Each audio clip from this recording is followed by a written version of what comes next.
Nakabawi ang FEU matapos ang dalawang pagkatalo nang makamit nila ang panalo laban sa Ateneo sa score na 25-15, 20-25, 25-17, 24-26, 15-11 sa UAAP Season 87 Women's Volleyball Tournament nitong linggo.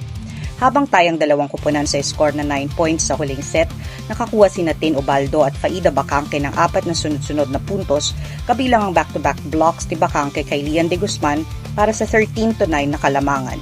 Tinapos ni Bacangque ang laban sa pamamagitan ng down-the-line hit para sa ikalawang panalo ng FEU. Isang drop ball mula kay Jerzel Petalio ang nagtabla sa laro sa 4th set sa 24 points. Ngunit naungusan ng Ateneo ang FEU sa isang hit ni de Guzman na nakuha matapos ang matagumpay na block touch challenge ng Ateneo. Tinapos ni Ivana sulit ang set sa kanyang service ace. Nakakuha si Petalio ng 18 points sa 14 attacks at 4 blocks, kasamang 14 receptions at 9 digs.